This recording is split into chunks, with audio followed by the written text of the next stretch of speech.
Hello from my old Kentucky home. I heard Granny Pat say this morning, I think it was this morning, I was watching one of her videos, and she said she cries when she hears that song, My Old Kentucky Home. And I do too. It's such a touching song. If you've not heard it, maybe you can look it up. This is, I haven't even got my time dated. Today is Wednesday, May the 21st. And the reason I can remember that date is it's senior skip day. So you know what that means. If I could skip, I would, like skip to my loo. But I can't, so I bet a lot of seniors are not at the high school today. Listen, I have had a scare this morning. And this again is relating back to when I was talking the other day about how some of us, speaking as me, is watching so many YouTube videos and watching the numbers and all, blah, blah, blah, blah, watching the comments. All right, this morning I was watching this really good video. If you said, well, what was it about? Well, I don't know. I can't tell you that, but I was absorbed in it while I was watching it. It was really good.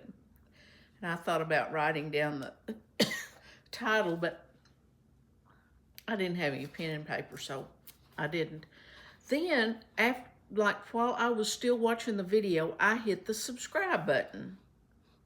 And it didn't do anything. I hit it 2 or 3 times, and it came up and said, something about your permission has been turned off or something like that. And I thought, well, I've never seen that before.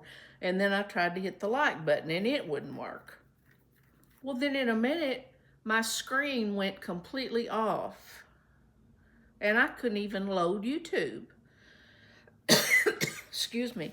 So I was just looking around, so I went back and I was pulling up my email through the internet. And I had an email that said I had been taken off YouTube because of violation or something. And I thought, what in the world? I hadn't even posted anything for a couple of days. What was going on? So I opened up the email, and there's a place on there. If some of you have gone through this, you know what I'm talking about. And it says, do you want to appeal why you've been blocked? And so I said I wanted to appeal, and it was just a little short thing. Within 15 minutes, I was back on, got another email that said they had checked out my something and everything was okay. But listen, within that few minutes, it was like I had been attacked, a personal attack, and I thought, what have I said or what have I done? Are we getting too addicted? You answer that question for yourself. But now I'm back on, so I'm just happy as a lark. But it seems like that I've heard somebody else say that they had been blocked. So let me know if you have. It's crazy world we live in. Did you know also that I have been watching some videos that I have noticed, like some women, if they've lost their spouse, that I think it really becomes, it does really become a reality. If you've lost your spouse, that now everything is on you, to be independent, to pay the bills, to do all this work that I didn't know men took care of that because I've never been taken care of. And I'm not saying that in a mean way, but I'm glad that I'm as independent as I am. My husband, for 53 years, I don't know that he's ever paid a bill, ever been to the bank, ever made a deposit, ever written a check. He hasn't done anything. I have always done everything. And I've told you the story about the taxes where, like, when we got married and I didn't have a lick of sense and probably still don't, but you know, we did our taxes, or we got our taxes together. Like, we would keep in a drawer all of our bills and receipts and statements and everything, bank statements. Okay, we would keep our taxes, all of our information throughout that year in a certain place. And then when it came tax time, we would get all that out, go through it. Well, I would go through it. He would write down on a sheet of paper, or one or the other, till he had me trained. And then I told you, for 2 or 3 years, he might have sat with me at the table to get all this together, and then he turned it over to me. Also, and you know, I'm not complaining about my marriage. Whatever I have gone through is my own fault. But so many of you are so dependent on your husband. My husband, I don't think, has ever put gas in my car. He used to, years and years ago, whenever he had time, would change the oil, because he would do it for his vehicle, and we had those little doodads, you know, where you drive it up on and raises the car up.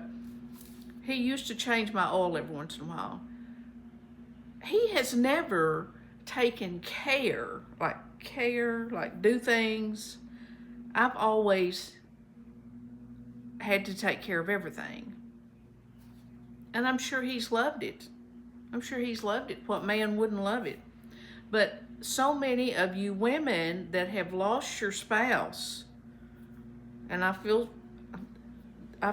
for you. I don't know how it feels to lose a spouse, but I know, you know, now my husband is sick and I take care of him, but he is still mobile, you know, to get around and do a few things. You need to be independent. You know, when I got married, I had like 2.5 years of college. But then I didn't go back to college because I had to work, because we had $8 when we got married. $8 in the bank. At that time, you didn't have to have a certain amount in there. We got married on a Saturday. I was starting a new job on that Monday, and he worked construction, so he had to go back to work. So all that time, you know, I never thought about going back and getting a college degree or to do anything else. I was a secretary. And, you know, I learned, like in college, the college I went to, I had shorthand, and I was always pretty good at typing. I was pretty fast, and, you know, I knew how to answer the phone and write letters and all that stuff.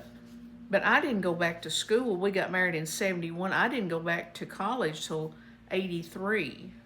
And that's when our son was 2 years old. And I was running the household, taking him to daycare of a morning, and driving about an hour away to go to college. So that was kind of a trying time.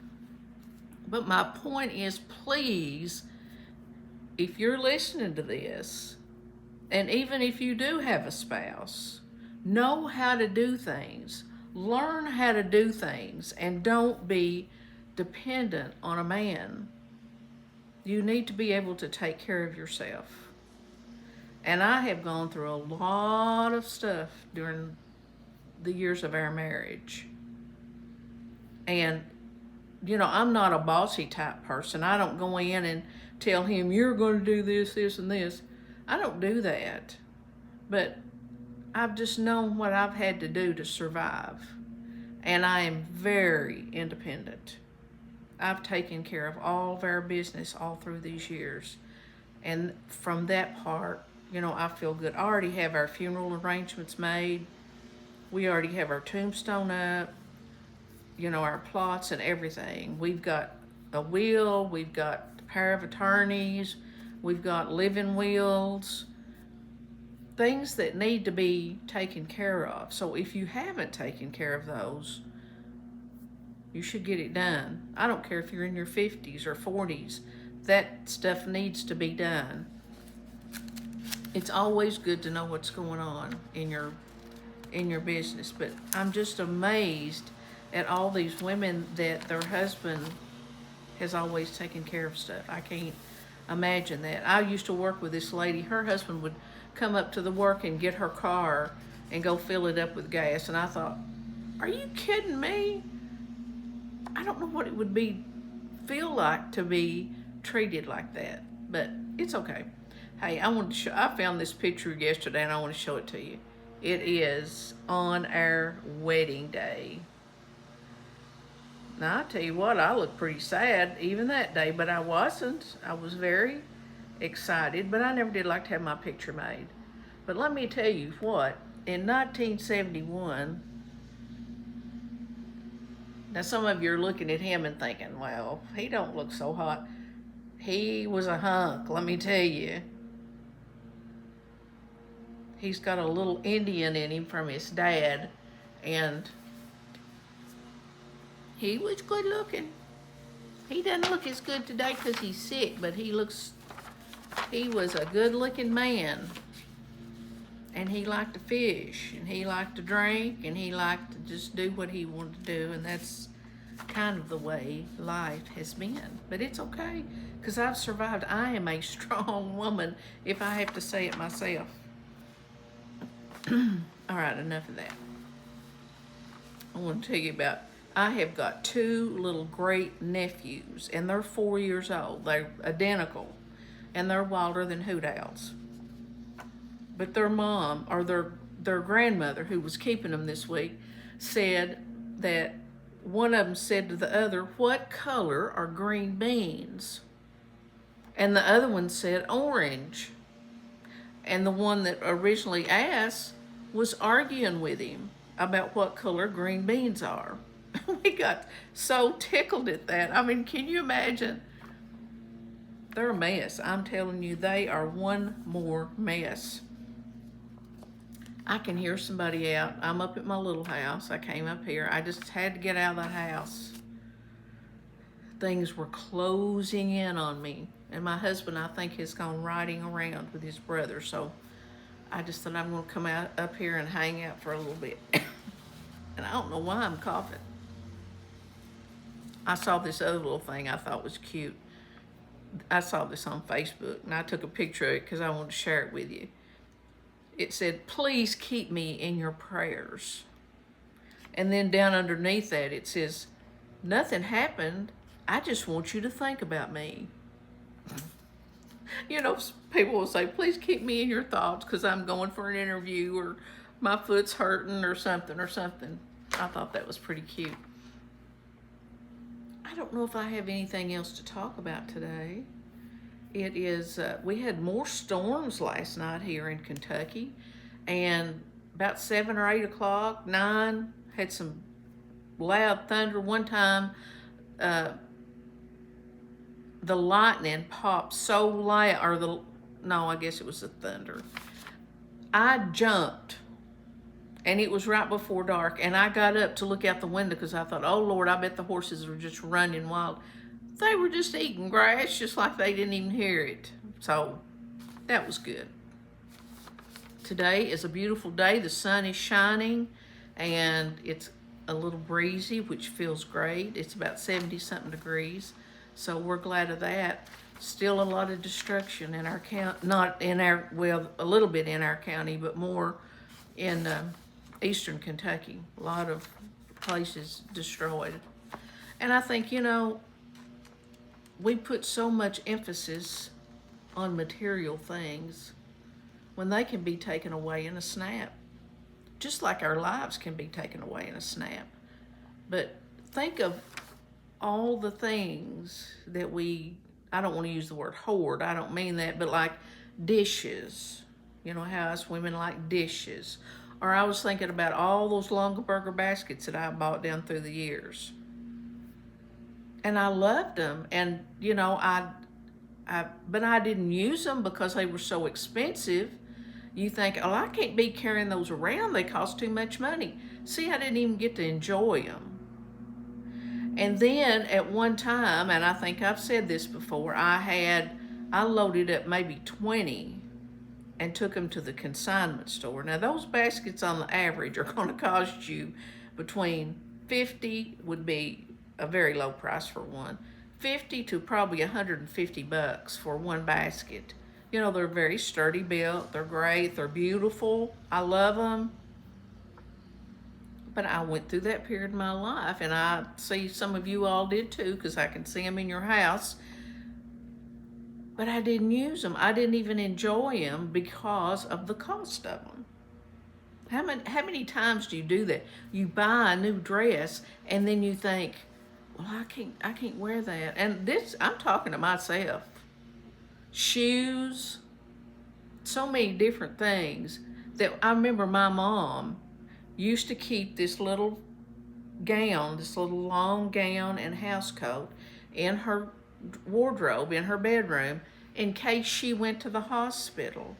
Well, you couldn't wear it to the hospital. You got to wear them old, you know what they look like, tie them up in the back or front or whatever. We were always saving. See, my parents were always saving stuff like that. And it bled down on me that, you know, I've got to save, and then you can't use stuff. My girl, if she buys a new pair of shorts today, she's going to probably wear them today, which is really a good thing, that you should enjoy what you're buying, but I don't. And so now I have still got some Longaberger baskets left, but I have sold so many, and I don't even know what I got out of them because I took them to the consignment store. Probably didn't get over $5 or $10 a piece out of them after I spent hundreds, and I didn't let myself enjoy them. So another lady that I had watched is buying like these little doodads, these little ceramic pieces, you know, at probably thrift shops or something, and she brought them home and painted them, and they're so cute. But I hope that, you know, I think she will enjoy them, watching them sitting on her counter or in a cabinet or something. But, you know, we need to think more about, are we enjoying the things that we have?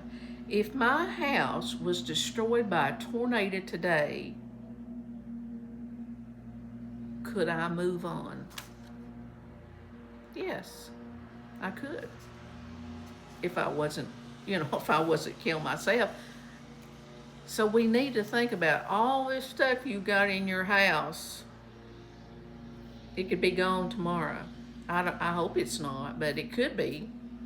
But we just need to think, hey, I'm not trying to get anybody down. You know that? I got a listen. Funny story. So get your husband in here so he can hear this, because we got to give them a little chuckle too, don't we? And then I'm going to get off here, and I don't know what I'm going to do, but I'm standing up here at my little house. It's so peaceful and quiet, and I'm going to sit up here and read. I've got Granny Pat's book sitting in here. I'm going to read some stories in it. She can really tell some good stories. Anne has written them in this book. The name of it is Wait Till You Hear This One by Patricia O'Neill. I got it off Amazon because Lois had recommended it, and it is good. It's true. It's some stories of like when she was a kid and so forth, and just really interesting little stories. All right, here's your funny story. A young man wanted to invite his girlfriend to their farm, but was embarrassed by the old-fashioned outdoor outhouse. He kept bickering with his dad about getting a modern one with indoor plumbing, but the old-timer didn't want to give in. Out of sheer desperation, he slips out one night and with a huge shove, pushes the entire outhouse down the hill. The solid affair was still intact when it reached the bottom, but he knew it would be too damaged to drag back up with the truck's winch. The next morning at breakfast, his father asked him if he was one who destroyed the outdoor outhouse, and at the same time reminds him of the story of George Washington and the cherry tree. "Yes, Dad," sighed the boy, "it was me." "I'm glad you're so honest," said his father. "And as for punishment, you have to start digging the pit for a new one immediately." "But Dad," protests the boy, "when George Washington admitted it was he who cut the tree down, his father didn't punish him." Yes, you're right, said his father. But George's dad wasn't in the cherry tree when he cut it down. So I hope you got a little giggle out of that. Hey, I've got to get off here because y'all won't watch if it's too long, and I've probably done made it too long. But this is Wednesday. I hope maybe to see you Friday. I don't know. It just depends on what's going on. I did sneak out of the house the other day when my husband was at home, and I made a little video of me picking some strawberries out in my patch. And it was so pitiful. I thought, who in this world would want to watch that? But I made it, and he never did even know I made it. And I was picking strawberries. It started pouring the rain. I had to move. My video skills are zilch. I knew y'all wouldn't want to watch it, so I just thought I'm not going to punish anybody by watching that thing. But anyway, I hope you have a great day, and let's enjoy these beautiful, gorgeous days. Also, I heard somebody talking about losing weight and all this fat they had. Hey, listen, I've not lost weight, and I've still got this mess right here, but it's just the way it is. That's just life. That's just natural aging. It's one of my beauty spots, so you're just going to have to put up with it. But I will see you soon. Have a great day and be happy and enjoy everything. See you soon. Bye.